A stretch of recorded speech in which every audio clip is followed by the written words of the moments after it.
నమస్తే అండి విజ్ఞాన్ గారు. నమస్తే. సోషల్ మీడియాలో పరిచయాలు, ప్రేమలు, పెళ్ళిళ్ళు, అయితే విడాకులు, లేకపోతే ఆత్మహత్యలు. ఒక రకంగా చెప్పంటే చాలా బాధాకరంగా అనిపిస్తూ ఉంది. ఫోక్ సింగర్ ఆ అమ్మాయి కూడా సోషల్ మీడియాలో తెలిసారట. పరిచయం, ప్రేమ, పెళ్ళైన కొద్ది రోజులే ఆత్మహత్య చేసుకున్నారు. ఏం జరిగింది? శృతి ఫోక్ సింగర్. ఈ అమ్మాయి నిజామాబాద్ చెందిన అమ్మాయి, తిమ్మాపూర్. నెక్స్ట్ అలాగే ఈ అబ్బాయి వచ్చేసి దయాకర్, మన సిద్దిపేట జగదేవ్పూర్ అనుకుంటా, అక్కడ పీర్లపల్లి అని ఒక చిన్న గ్రామం.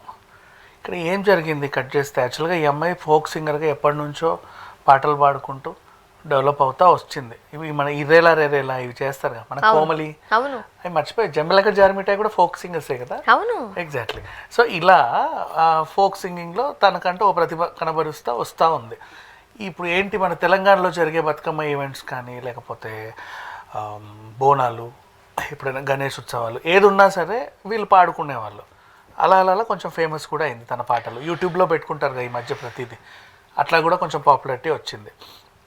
హైదరాబాద్కి వచ్చి కొంచెం ప్రతిభ కనబరచాలి అనుకుంది. అంటే కొంచెం ఫేమస్ అయితే వాళ్ళు వీళ్ళు ఇంటర్వ్యూలకు కూడా పిలుస్తారు కదా. ఓ 4 యూట్యూబ్ ఛానళ్ళకి ఇంటర్వ్యూలు ఇచ్చామనుకో, కొంచెం ఫేమ్ వచ్చి, ఇప్పుడు మంగ్లీ ఫోక్ సింగర్ ఏమా, ఇప్పుడు పెద్ద సింగర్ అవ్వాల. అలాగే మన ఫిదా అమ్మాయి మధుప్రియ, తను ఫోక్ సింగరే ఇప్పుడు. అయ్యో నిన్న చాలా మంది వచ్చారు. ఇప్పుడు గోదావరి గట్టు మీద సాంగ్ మన మధుప్రియ పాడింది. సో ఇట్లా ఉన్నప్పుడు తను కూడా ఎదుగుదాం అనుకుంది ఇండస్ట్రీలో. 10 మంది ఇంటర్వ్యూలు చేస్తే ఏ బిగ్ బాస్కో గట్రా పిలుస్తారు, లేదా 1-2 అవకాశాలు వచ్చి ఒక మంచి పాట హిట్ అయినా పిలుస్తారు. ఏది ఇప్పుడు బుల్లెట్ బండి హిట్ అవ్వాల మోహన్, ఎప్పుడు ఎవరికి ఎట్లా వస్తుందో తెలియదు కదా. సో హైదరాబాద్ వచ్చి పాపం తన టాలెంట్ నిరూపించుకుంటే ఇన్స్టాగ్రామ్లో పరిచయం అయ్యాడు దయాకర్. హ్యాపీగా ఏంటో ప్రేమించుకున్నారు, పెళ్లి చేసుకుందాం అనుకున్నారు. హైదరాబాద్లో కొన్నాళ్ళు కలిసి ఉన్నారు. వాళ్ళ ఇంట్లో ఒప్పుకోరని ఈమెకు తెలుసు. ఈ అబ్బాయి వాళ్ళ ఇంట్లో ఒప్పించాడు. పీర్లపల్లి గ్రామంలో వాళ్ళ ఇంట్లోనే పెళ్ళయింది. అదే పెళ్ళికొడుకు ఇంట్లోనే పెళ్ళయింది. చుట్టుపక్కల వాళ్ళందరినీ పిలిచారు, వాళ్ళ ఇంట్లో పెళ్ళయింది.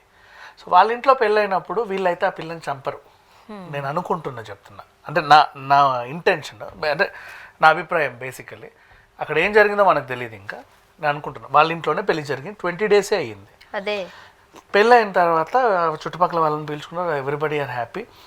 అన్ఎక్స్పెక్టెడ్గా ఈ అమ్మాయి రోజు ఫోన్లు మాట్లాడితే ఏడుస్తూ ఉంది. ఎందుకు అంటే అమ్మ నాన్న తోబుట్టువులందరూ చిపో అన్నారు. ఎందుకంటే ఇష్టం లేని పెళ్లి చేసుకున్నావు కాబట్టి. ఇక నాకు ఎవరు లేరేమో అని కుంగిపోయిందా, లేకపోతే ఇంకేమైందా తెలియదు. చుట్టుపక్కల వాళ్ళని అడిగినా కూడా లేదండి, ఆ పిల్ల పాపం బాగానే ఉంది, ఇరుగు పొరుగు వాళ్ళతో కూడా నవ్వుతా బాగానే మాట్లాడుతుంది, ఎప్పుడు ఇబ్బంది పడ్డ దాఖలాలు లేవు. పోనీ అత్త కొట్టిందా, మొగుడు కొట్టాడా, నథింగ్ లైక్ దట్. అంటే ఇంట్లో ఏదైనా చిన్న గొడవ జరిగిన ఊర్లో పక్కింటికి తెలియదా? హైదరాబాద్ అంటే పక్కింటికి తెలిసినా కూడా రారులే, తర్వాత సంగతి.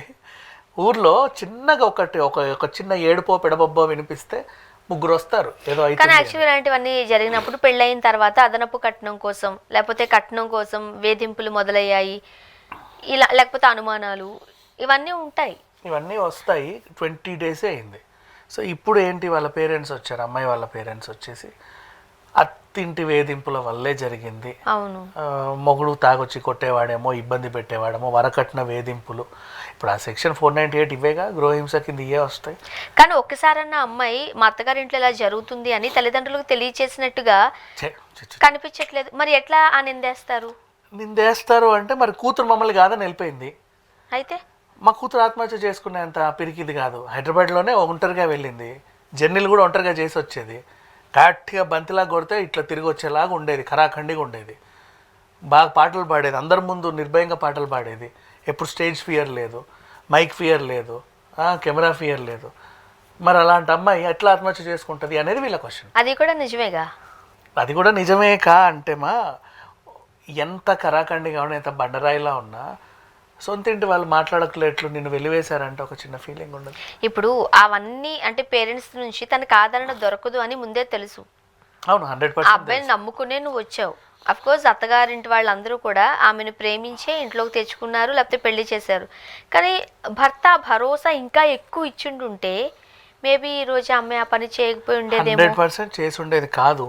అండ్ ఇంకోటి ఏంటంటే తెలంగాణలో ఒక సెంటిమెంట్ ఉంటుంది, సేమ్ ఆంధ్రాలో కూడా ఇదే ఉంటుంది. సంక్రాంతికి కొత్త అల్లుడు ఇంటికి వెళ్ళాలని. ఓకేనా. ఈ సంక్రాంతి వచ్చేస్తుంది, తెల్లారితే సంక్రాంతి ఒక 10-15 రోజులు, మొన్నే పెళ్ళయింది. సో ఈ పేరెంట్స్ని ఒప్పించాలి, ఎట్ ద సేమ్ టైం హస్బెండ్తో ఇంటికి వెళ్ళాలి. ఇలాంటి మానసిక వేదన కూడా గురవ్వచ్చు. అమ్మాయి ఏమి నోట్ కూడా రాయలేదు. నథింగ్, ఏమి అంటే ఇక్కడ ఇబ్బంది ఏం లేదు కాబట్టి రాయలేదు. అందుకు అంటున్నా నేను, ఇప్పుడు ఇక్కడ ఇబ్బంది అవుతేనే సూసైడ్ నోట్లు వస్తాయి. పక్కింటిది కొట్టింది, మొగుడు వచ్చి తాగితే అంటున్నాడు, సిగరెట్తో కాల్చాడు, అత్త వీపు మీద వాత పెట్టింది, కిరోసిన్ పోస్తామన్నారు. ఇవన్నీ కూడా ఇక్కడ ఇబ్బందులు ఉంటే ఏడ్చుకుంటూ ఉత్తరం రాసి చచ్చిపోతారు. ఇబ్బంది ఎక్కడో ఉంటే అది మనసులో పెట్టుకునే చచ్చిపోతారు. ఇదొక క్యాలిక్యులేషన్. ఎక్కడో ఇబ్బంది ఉంటుంది, ఇక్కడ లేదు ఇబ్బంది అనేది తెలిసిపోతుంది. ఒక 2 రోజులు వెయిట్ చేసి ఉండుంటే, ఎందుకంటే 20 రోజులు అయింది కాబట్టి పేరెంట్స్ కూడా ఆమె పెళ్లిని యాక్సెప్ట్ చేయడానికి కాస్త టైం పడుతుంది.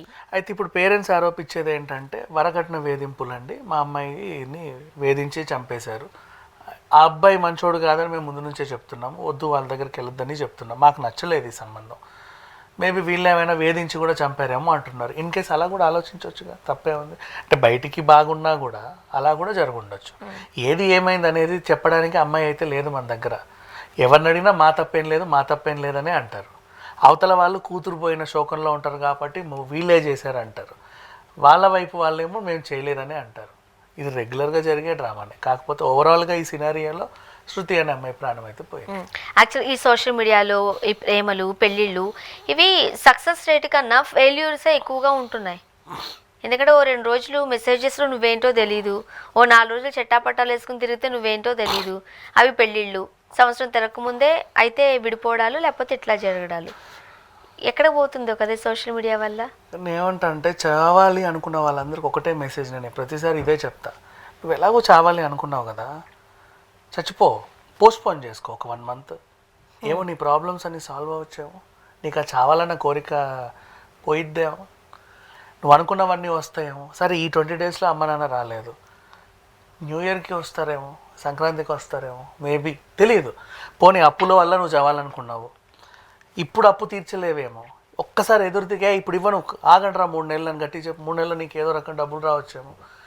ఎదురు తిరగండి సమస్యకి. నువ్వు ఎలాగో చావాలనుకున్నావుగా, ఒక్కసారి ఎదురు తిరిగితే అయినా కూడా అది నీకు వల్ల కాకపోతే అప్పుడు నువ్వు నిర్ణయం తీసుకున్నా అర్థం చేసుకోవచ్చు. నువ్వు ఎదురు తిరిగితే అది నీకు వర్కౌట్ అవ్వచ్చుగా, 100% వర్కౌట్ అవుతుంది.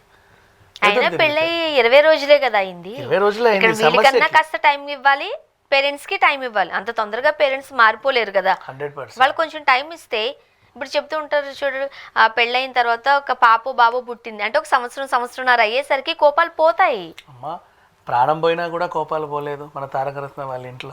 అదేలే మరి ఒక్కొక్కరు పేరెంట్స్ ఒక్కోలా ఉంటారు, అదంతా ఇట్ హ్యాపెన్స్, దాన్ని ఎవరేం చేయలేరు. బట్ క్షణికావేశంలో తీసుకునే తప్పుడు నిర్ణయాల వల్ల ఏంటంటే, ఇప్పుడు నువ్వు చనిపోయావు, నీ వల్ల ఎంతమంది బాధపడతారు అంటే, పేరెంట్స్ కూతురు పోయిన బాధలో వాళ్ళు, నెక్స్ట్ ఒక నిందని మోస్తూ వీళ్ళు, ఇద్దరిని బాధ పెట్టావు నువ్వు. అవును. సో ఇలాంటి సంఘటనలు మాత్రం మళ్ళీ మళ్ళీ జరగద్దు. Thank you so much.